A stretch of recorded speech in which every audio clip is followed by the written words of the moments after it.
নোয়াখালী ফেলির যে কী একটা অবস্থা, খুব বাজে অবস্থা। পানি এমনভাবে উঠতেছে, মানুষ কোথাও যাবে, কোনো যানবাহন নিয়ে যে কোথাও যাবে এরকম সুযোগ নাই।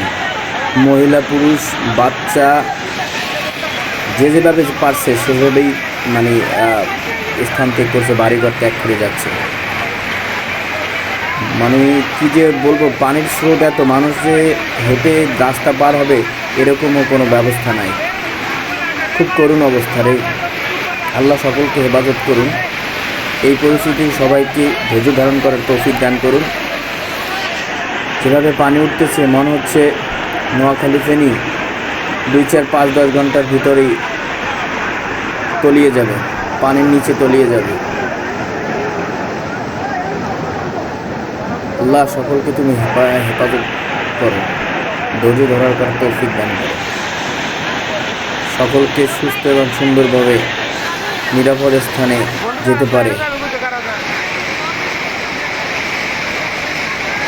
যে যেভাবে পারতেছে, যতটুকু পারতেছে যানবাহন নিয়ে নিরাপদ আশ্রয়ে যাওয়ার জন্য প্রস্তুত হচ্ছে।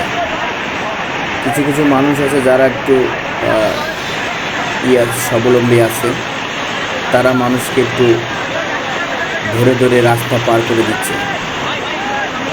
কে কাকে পার করে দিবে, সবাই আছে বিপদে।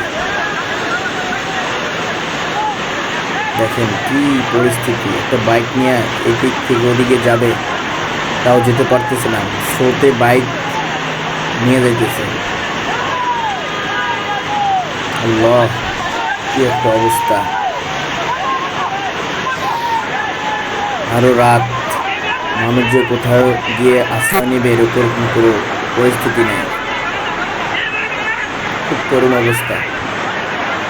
আল্লাহ সকলকে তুমি হেফাজত দান করো। দেশের এই পরিস্থিতিতে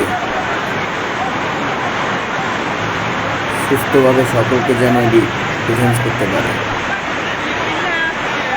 পানির এত স্রোত কল্পনা করা যায় না। বহু করে পানি ঢুকতেছে। পানির এত স্রোতের কারণে মানুষ রাস্তার মাঝে দাঁড়িয়ে থাকতে পারে না। রাস্তার এপার থেকে ওপার পার হবে, তাও পার হতে পারতেছে না। কি একটা অবস্থা।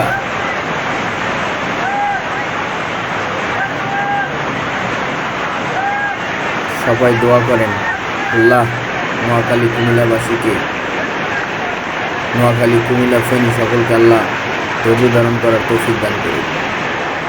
এই পরিস্থিতিতে সবাই শান্ত থেকে ঠান্ডা মাথায় এই পরিস্থিতি, এই মহামারী সামাল দিতে হবে। মানুষ দলে দলে ঘর থেকে বেরোয় আসছে, কারণ এখন আর ঘরে থাকার মতো কোনো সুযোগ নাই, ঘরে থাকার মতো কোনো স্কোপই নাই। ঘরে কিভাবে থাকবে? ঘরেও পানি উঠতেছে, যেভাবে পানি ঢুকতেছে তাতে কিছুক্ষণের ভিতরে ঘরের উপর দিয়েও পানি চলে যাবে। তাই সবাই প্রাণ বাঁচাতে নিরাপদ আশ্রয়ে যাওয়ার জন্য প্রস্তুত নিচ্ছে। এত রাত্রে কে কোথায় যাবে আল্লাহ জানা নেই। আল্লাহ সকলকে তুমি হেফাজত রাখো। আল্লাহ, এই পরিস্থিতিতে আল্লাহর সাহায্য ছাড়া আর কোনো সাহায্য কাজে আসবে না।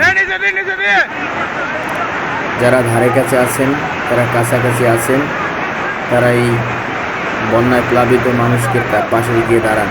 যে যেভাবে পারেন সাহায্য করেন, যেভাবে পারেন সাহায্য করেন, সাহায্যের হাত বাড়িয়ে দিন। পরিস্থিতি খুব খারাপের দিকে যাচ্ছে। বেশি সমস্যা হচ্ছে বাচ্চা এবং বৃদ্ধ লোক নিয়ে। এমনিতে পানির স্রোত, আরও বাচ্চা বৃদ্ধকে নিয়ে রাস্তা পারাপারে খুব অসুবিধা হচ্ছে। খুব স্রোত, তাই রাস্তা পারাপারে অনেক অসুবিধা হচ্ছে।